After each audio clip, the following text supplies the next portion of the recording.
GB tough luck today.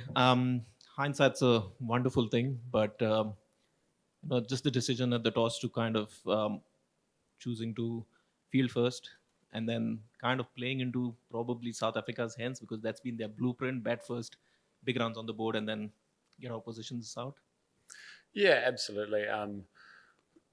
At the end of the day, we chose to do the toss what we thought was best on this pitch with the information that's been given. And that's what we go by every game. Obviously, South Africa are incredibly strong batting first, but we've got an incredibly good bowling lineup, and there was no reason that we couldn't have restricted them to a total that could have been a lot easier to chase on there. Playing on at the end, I definitely thought it got better as well. So I think had things gone slightly differently, we could definitely have come a lot closer than we did today. You've been at the receiving end of two big partnerships in the last two games. Travis Head and Warner 175. Today we had Rassi and Quinton de Kock with 200 runs. Picking up wickets in the middle is the key to anything, isn't it? And yeah, absolutely.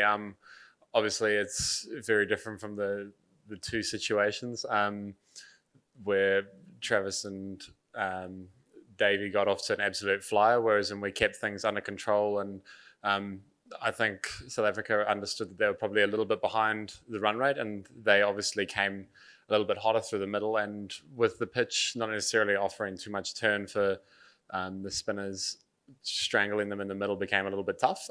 But we mixed with our plans. We tried our very best to contain them, but when you get two guys on a heater, it's pretty good. last two from me. We've got 5 on the injury list now.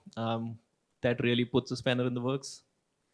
Yeah, I mean every team is combating injuries at the moment, but we'll see what the scans and the X-rays show, and we'll go from there.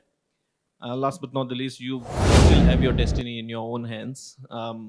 Looking forward to Pakistan, Sri Lanka, and you win both those games you go through. So that must still give you confidence.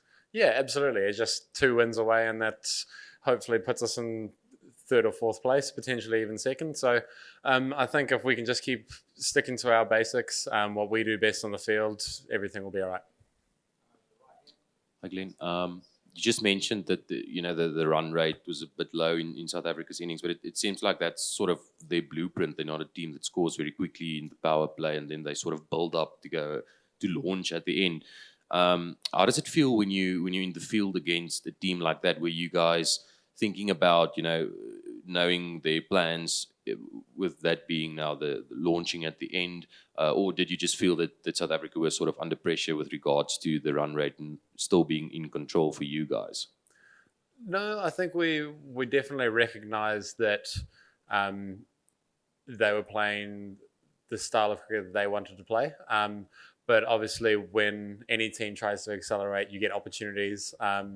Obviously, Quinton had a little bit of luck today as well, which helps, and sometimes you need that as a batter. And then when that luck goes your way, the runs start to flow, things start to move a little bit, and once momentum starts changing, it's hard to bring it back. So, a couple of things go to hand today. Maybe it looks slightly different, but obviously then you've got Markham and Klaassen coming in as well, who have been on absolute heaters too. So I think for us, we definitely tried our best to combat the situation that we saw in front of us, but as I said, they played really well today.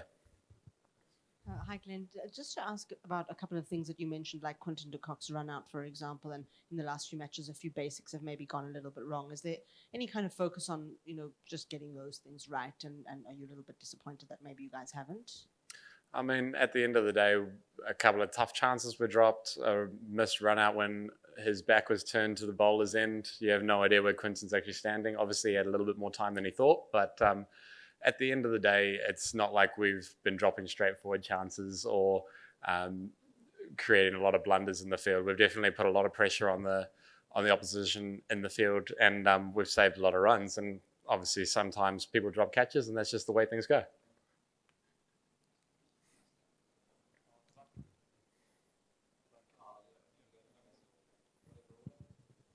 The game against Pakistan coming up is going to be on heaters. It's going to be pretty emotional, I guess. With Pakistan pushing for that fourth spot. Do you think that the collective demeanour of the Black Caps of remaining calm, provided you can get 11 on the field, will be a big factor in that game, sort of remaining calm in what's going to be a charged atmosphere? Yeah, absolutely. We try to remain level-headed throughout everything, not ride the highs too high and the lows too low. So I think for us, it's go about our business as we've done the whole way through. Just keeping things simple, sticking to what we do best. Obviously, the way England, Australia, South Africa, they all play a very aggressive brand of cricket, and we've got our own brand. And if we stick to it, we know that we're fighters. We keep coming back time and time again, and when it matters most, we really put the foot down. Hey Glenn, considering the kind of injury concerns that New Zealand and Sri Lanka have had, do you think the squad size of 15 is practical in the modern day? Should this be looked at to maybe relax a bit for future tournaments of such scale? No, I think a squad of 15 is perfect.